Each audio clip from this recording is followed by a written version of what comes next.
But I've talked to a couple different sources. This is interesting, Mitch. And I don't want to get into the legal jargon that was spit at me today, actually, early today. There's a lot going on in this Chambliss thing.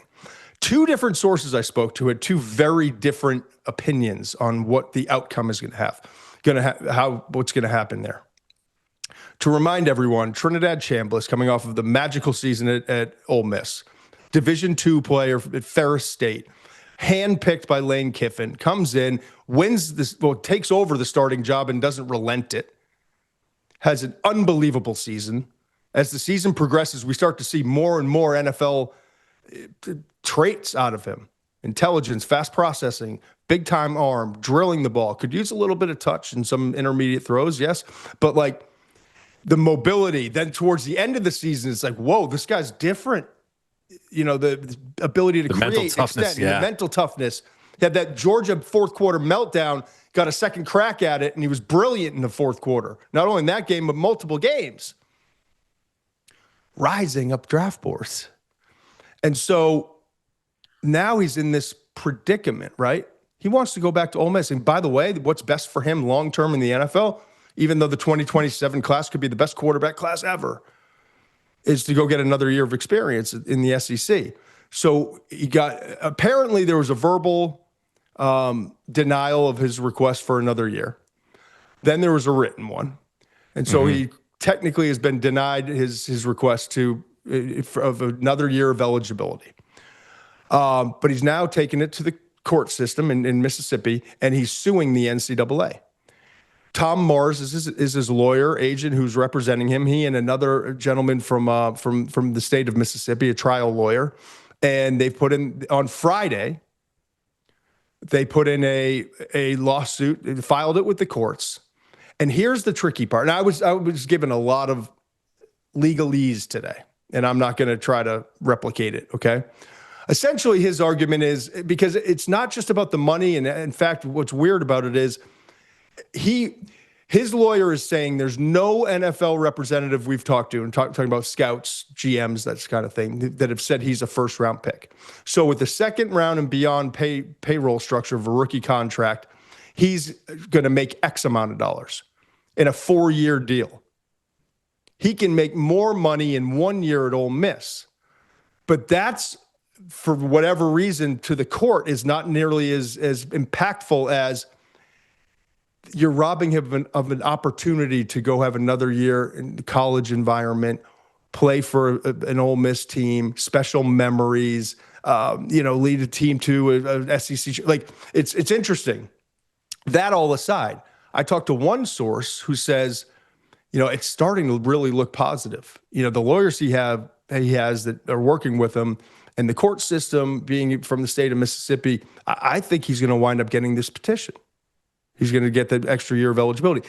Another source I talked to said, the clock's ticking. We're being told that we don't think it's going to go, that he's going to win this lawsuit. Of 40 in the last couple of years that have gone through, only 16, I want to say, 14 or 6, I think 14 of the 40 that have folks that have gone and sued the NCAA have won those lawsuits. So it means like 24 or 26 have been won by the NCAA. But the interesting part is, you gotta be there on, I think, Saturday or Sunday. I think Saturday, if you want to play in the Senior Bowl. And here we are on Thursday.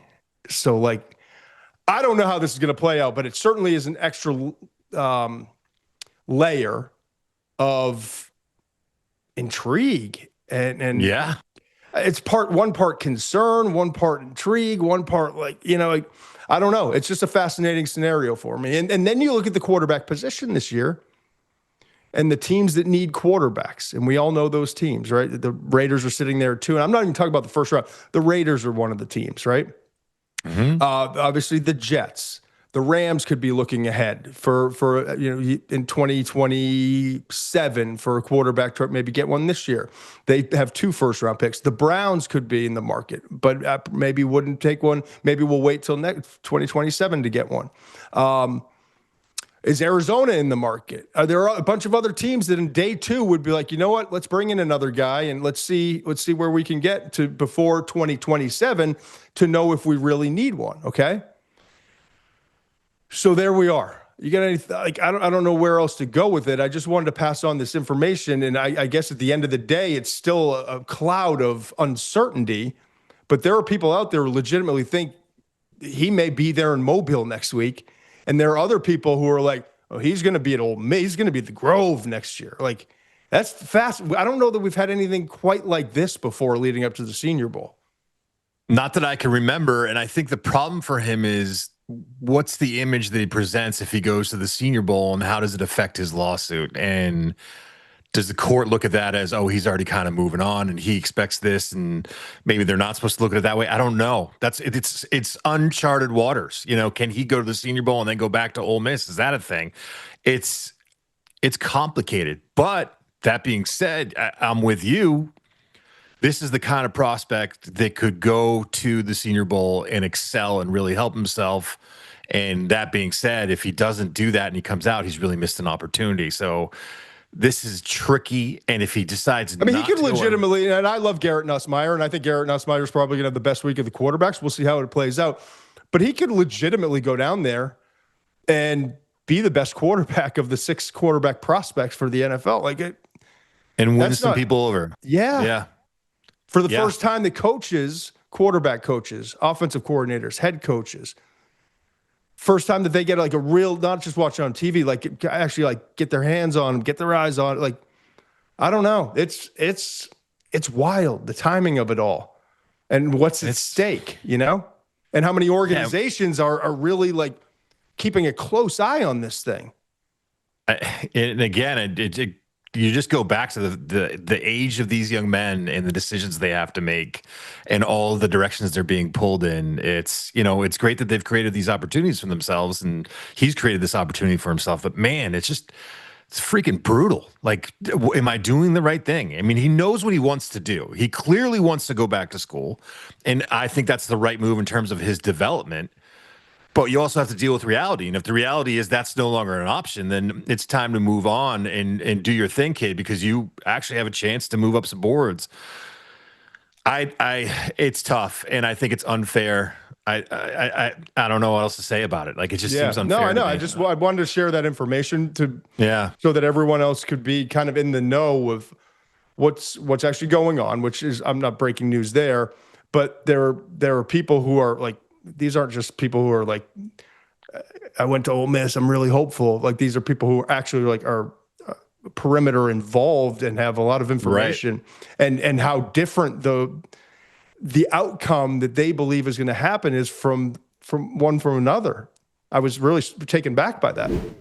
Must be 21 plus and present in select states. For Kansas, in affiliation with Kansas Star Casino, or 18 plus and present in DC, Kentucky, or Wyoming. Gambling problem?